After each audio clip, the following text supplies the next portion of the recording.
Israel sebagai sebuah peringatan. Ya mungkin renungan pagi ini kebetulan masih lanjutan dari khotbah kemarin. Bapak Ibu yang dikasihi Tuhan, peristiwa keluarnya bangsa Israel dari tanah Mesir adalah sebuah perjalanan yang sudah mewakili semua episode kehidupan manusia. Mereka adalah bangsa yang identik dengan kata mengeluh.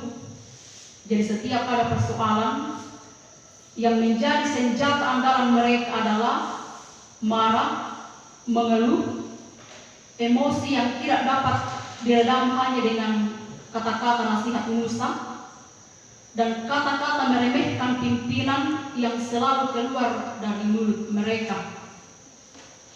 Siapa yang menjadi sasaran mereka setiap kali mereka marah, yaitu Musa sebagai pemimpin mereka yang mendampingi bangsa Israel keluar dari tanah Mesir, dan Tuhan yang selalu mereka sindir melalui Musa yang ada di depan mata mereka saat itu.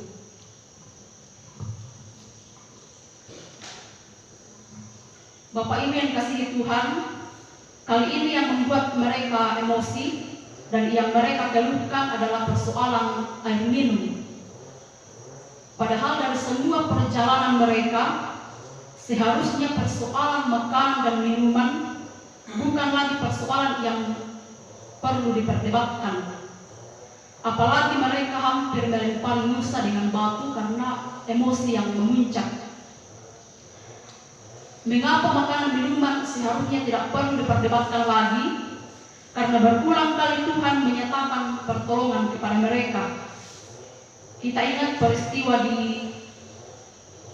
di Mara dan di Elim, air berubah menjadi sangat manis, penguas dahaga mereka.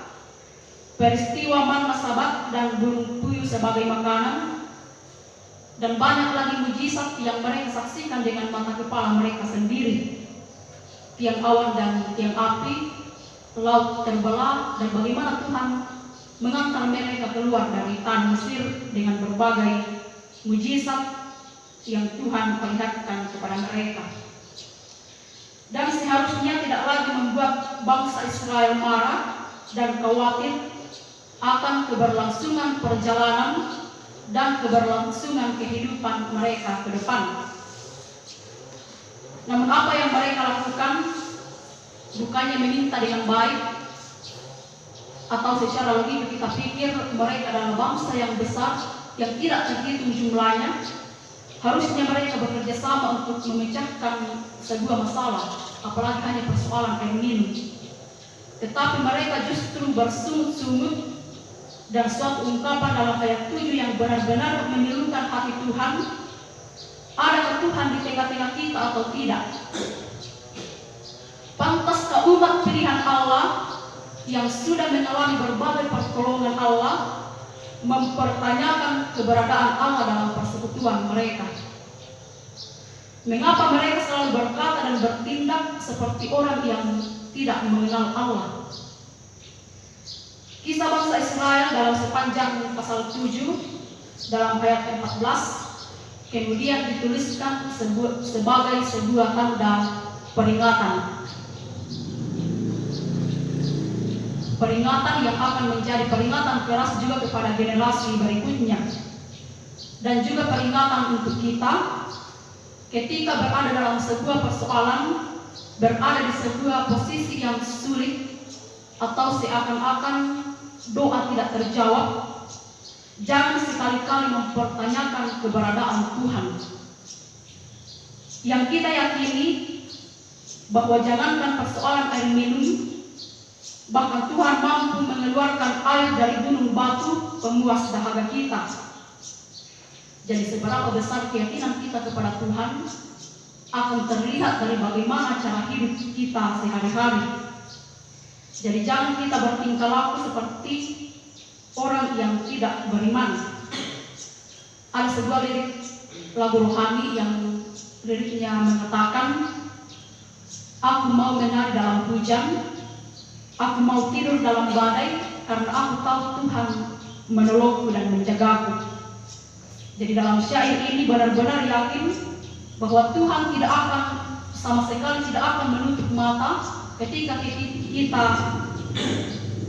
butuh pertolongan. Dan bangsa Israel adalah bukti kasih Tuhan itu. Ketika bangsa Israel marah, apakah Tuhan meninggalkan? Tidak. Ketika bangsa Israel mengeluh, apakah Tuhan telah menjawab mereka? Jawabannya tidak. Bangsa Israel meragukan Tuhan, benarkah dia ada atau tidak? Apakah Tuhan berhenti mengasihi mereka? Jawabannya tidak. Jangan pernah meragukan Tuhan, apalagi muncul dalam pikiran kita, benarkah dia benar-benar ada atau tidak.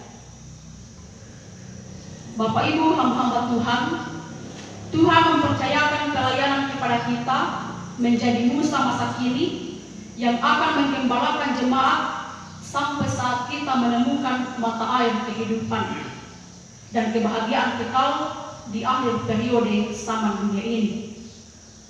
Tetapi dalam pelayanan ini kita sudah rasakan kita akan ditentang, selalu dibanding-bandingkan dengan pelayan lain, dengan pendeta lain, ditolak, tidak dipercayai, bahkan kemarahan yang langsung atau secara tidak langsung kita terima.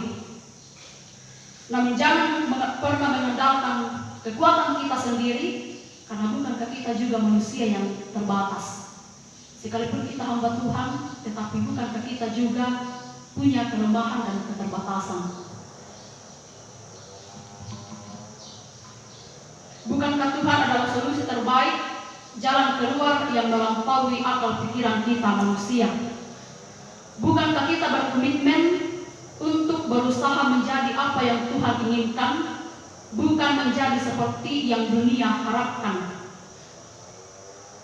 Hanya dalam pelayanan kita teruslah bertahan dalam pencobaan, bertahan dalam ujian iman. Jangan mempertanyakan keberadaan Tuhan, karena bukankah Dia ada dalam setiap inci kehidupan kita. Tetaplah semangat menjalankan kepercayaan di Tuhan, dan kita akan melihat sendiri bagaimana Tuhan akan berkarya dalam kehidupan saya dan Bapak Ibu lagi dan lagi dalam kehidupan kita. Kiranya Roh Kudus Tuhan lebih menyempurnakan firman-Nya di dalam kehidupan kita masing-masing. Amin.